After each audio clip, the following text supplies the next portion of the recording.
Assalamualaikum warahmatullahi wabarakatuh. Perkenalkan, nama Ibu Kori Munifa Asani. Ibu sedang menjalankan tugas PPL atau praktek pengalaman lapangan sekolah dekat rumah, yaitu PPL SDR. Ibu kuliah di UIN Bandung, jurusan Pendidikan Fisika. Karena jurusan Pendidikan Fisika, maka praktek pengalaman mengajar teteh di mata pelajaran fisika. Dan juga teteh rumahnya di daerah Padalarang, sehingga teteh memilih Sekolah Seman 2 Padalarang sebagai tempat teteh PPL. Teteh PPL selama 2 bulan, yaitu Oktober dan November. Kelas yang teteh ambil yaitu kelas 11 MIPA 1, 11 MIPA 2, dan 11 MIPA 5. Kenapa nggak teteh ambil semua? Karena teteh juga sedang kuliah. Terdapat jadwal kuliah. Nah, jadwal yang tidak bentrok untuk teteh mengajar yaitu pada kelas kalian. Baik, sebelum mulai pembelajaran, alangkah baiknya kita berdoa terlebih dahulu. Berdoa dimulai.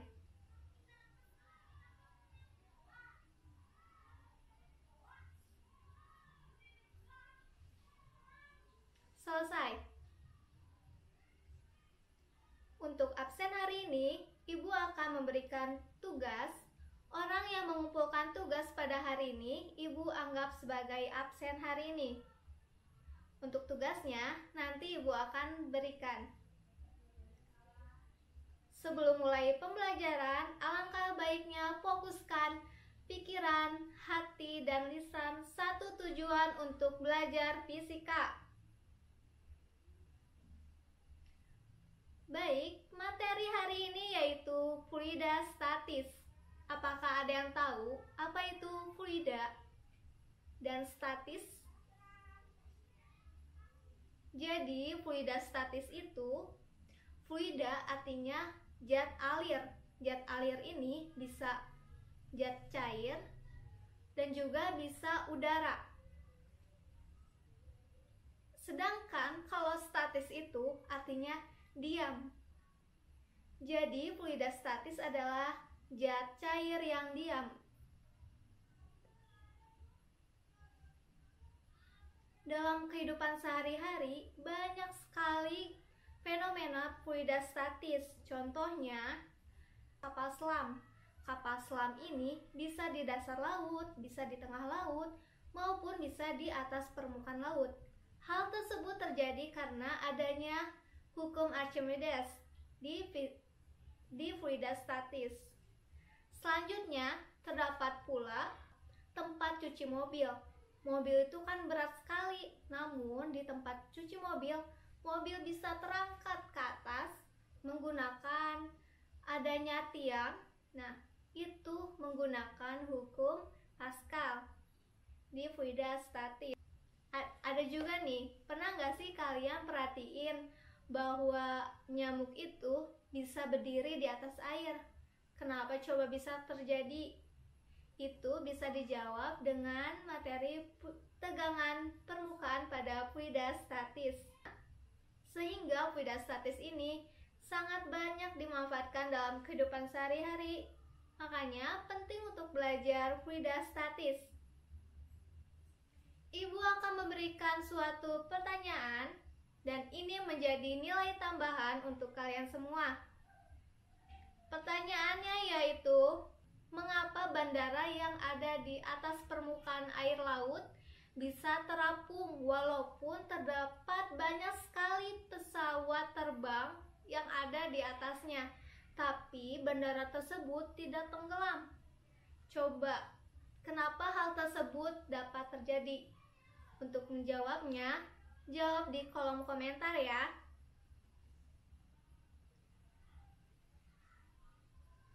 Nah, pembelajaran hari ini terdapat tujuan pembelajarannya. Terdapat 3 tujuan pembelajaran.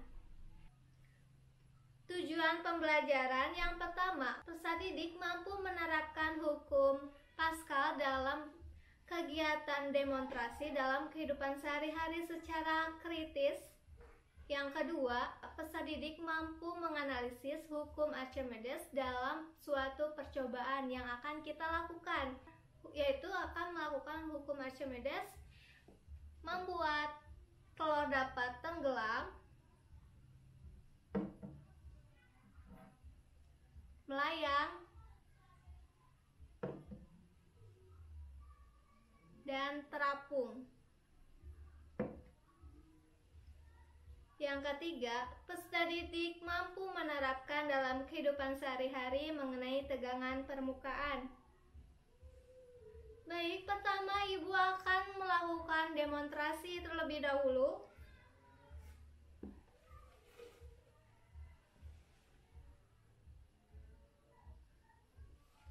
Ini tuh mengenai tekanan hidrostatis. Ibu menyiapkan suatu botol. Botol ini sudah Ibu beri lubang, tetapi lihat, tidak bocor kan? Nah, hal ini terjadi karena botol ini Ibu tutup. Nih, Ibu akan berikan suatu sulap. Jika botol ini Ibu tutupnya dibuka, apakah yang akan terjadi? Nih, perhatikan semuanya. Nah, ini ada air yang mengalir. Ini tuh. Ketika Ibu tutup, airnya nggak mengalir. Nah, ini tuh sulap. Ketika tutup botol ini ditutup, air tidak mengalir. Tapi ketika dibuka, airnya mengalir. Nih, tuh. Tidak mengalir kan? Semua ini dijelaskan oleh tekanan hidrostatis mengenai fluidastatis. Nah, selanjutnya pada botol air ini terdapat volume kan, volume air. Nah, di dalam hidrostatis ini maka gayanya itu rho GH. Rho itu massa jenis. Massa jenis ini adalah massa jenis, yaitu massa per volume. Massa itu berat dan volume itu ini volume.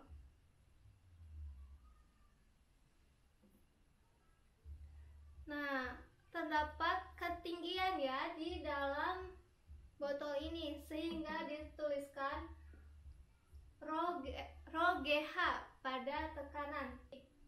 Pada tekanan hidrostatis ini karena adanya volume, karena adanya zat cair, adanya ketinggian, maka tekanan hidrostatis ini rho sama dengan rho GH.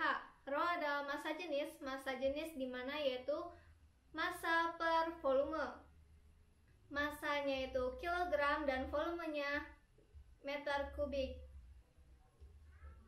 Nah, ini ketika botol yang tertutup, kenapa airnya tidak mengalir?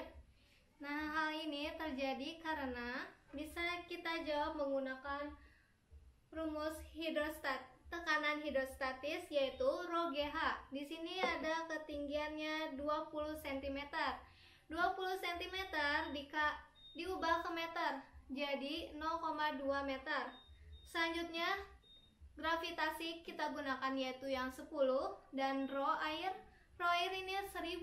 Jadi tekanan pada air ini yaitu 2000. Selanjutnya jika kita buka, di sini ada air yang mengalir. Nih, bisa dilihat ya, airnya mengalir. Hal ini terjadi karena adanya bantuan tekanan dari udara. Tekanan udara masuk dan membuat tekanannya ada udara dan air menjadi lebih besar dan air pun keluar. Tekanan pada udara ini 1 atm atau 10⁵, sehingga tekanan yang terjadi pada botol ini yaitu yang tadi ini rho GH nya telah diketemukan kan, yaitu 2000, dan P0 atau 1 atm adalah 10⁵. sehingga tekanan yang terjadi pada tutup yang terbuka yaitu untuk ini 10 pangkat 5 ditambah 2 kali 10 pangkat 3. 10 pangkat 5 itu 100.000. Nah, berarti 102.000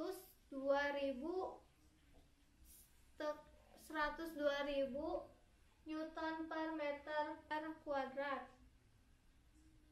Dalam kehidupan sehari-hari, pada tekanan hidrostatis ini terjadi pada kulit manusia. Nah, kulit manusia ini bolong-bolong ya, ada pori-porinya, makanya keringat bisa keluar. Nah, tetapi darah tidak keluar.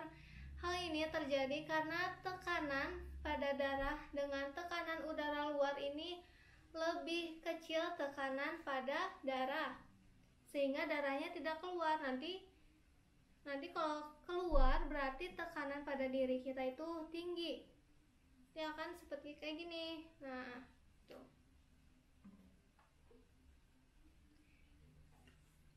Untuk pertemuan hari ini, Ibu akan memberikan tugas yaitu percobaan hukum Archimedes. Nah, di PPT yang Ibu kirim pada bagian materi ini ada simulasi. Nah, kalian bisa praktikum di PPT. Di sini ada telur yang tenggelam, melayang atau mengapung dengan bantuan suatu alat dan bahan. Alat dan bahannya ada tabung yang berisi air atau gelas, ada telur dan garam.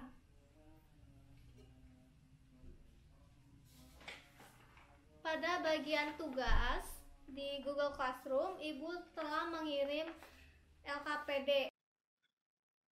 Ini adalah LKPD atau lembar kerja peserta didik. Nah, di sini adalah melakukan kegiatan praktikum hukum Archimedes. Nah, di sini terdapat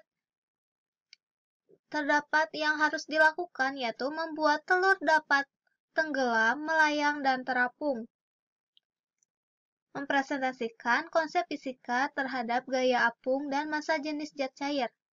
Nah, untuk kegiatan praktikum ini bisa dilakukan secara manual jika ada alat dan bahannya, dan bisa pula mengerjakan secara virtual di bahan ajar yang telah Ibu berikan di Google Classroom pada bagian materi. Di situ ada tempat simulasi. Nah, di situ lakukanlah praktikum. Di sini terdapat suatu masalah. Ketika kamu dan temanmu memasak untuk 500 orang, kamu akan memasak telur di wadah yang besar. Ketika kamu akan mengambil telur di wadah air yang penuh, kamu kesulitan untuk mengambil telur tersebut karena telur tersebut ada di dasar wadah. Kamu memiliki garam 1 bungkus dan sendok. Dapatkah kamu mengambil telur menggunakan garam? Nah, buat hipotesisnya ya. Nah, untuk menjawab pertanyaan ini, ditulis tangan kemudian dikirim foto di Google Classroom pada bagian tugas di LKPD. Nah, di sini terdapat tujuan percobaan. Menganalisis pengaruh garam terhadap massa jenis. Menganalisis pengaruh massa jenis telur terhadap massa jenis air. Di sini terdapat alat dan bahannya. Ada telur, garam, gelas, air, sendok. Kemudian di sini ada langkah prosedur percobaannya. Siapkan alat dan bahan, masukkan air ke dalam gelas, masukkan telur ke dalam gelas yang berisi air. Ini untuk telur yang tenggelam. Kemudian di sini ada yang untuk telur melayang. Nah, perbedaannya ini tuh ditambahin garam, kemudian diaduk-aduk. Dan masukkan kembali telurnya. Nah, untuk yang terapung juga, masukkan garamnya yang lebih banyak ke dalam gelas. Jangan lupa diaduk-aduk, terus perhatikan apakah ada perubahan pada posisi telur. Nah, tantangannya ini adalah berapa banyak garam yang dimasukkan ke dalam gelas. Nah, di sini ada lembar pengamatan percobaan hukum Archimedes. Nah, jangan lupa ditulis nama dan kelasnya.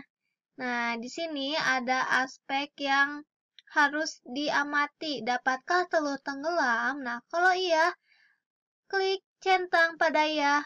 Namun, jika tidak, klik centang pada tidak.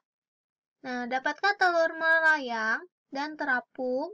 Terus ini, dapatkah garam bercampur dengan air? Dapatkah jumlah garam setiap gelas ini ya, setiap gelas, maaf, berbeda-beda?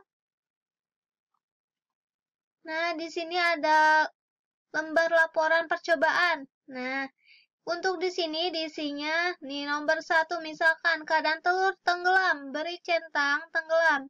Berapa banyak garam? Misalkan yang tenggelam itu 1 sendok. Nah, ditulis 1. Nah, terus di sini melayang berapa sendok garamnya, kayak gitu. Ini contoh aja ya, bukan jawabannya. Udah melakukan praktikumnya, maka jawab pertanyaan. Pertanyaan ini ada 5. Nah, nomor 1, bagaimana keadaan telur dari setiap ketiga percobaan?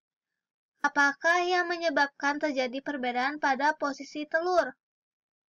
Apakah fungsi garam yang dilarutkan ke dalam air pada percobaan? Bagaimana hubungan massa jenis benda dengan massa jenis fluida dari setiap percobaan? Untuk yang nomor 5 ini, presentasikan melalui Google Classroom di kolom komentar. Nah, ini itu kesimpulannya apa dari percobaannya. Nah, ditulis di kolom komentar. Untuk tugas ini dikumpulkan pada hari Selasa, nah tanggal 6 Oktober 2020. Jangan lupa dikumpulin karena orang yang mengumpulkan tugas ini akan dijadikan sebagai absen hari ini. Selamat mengerjakan.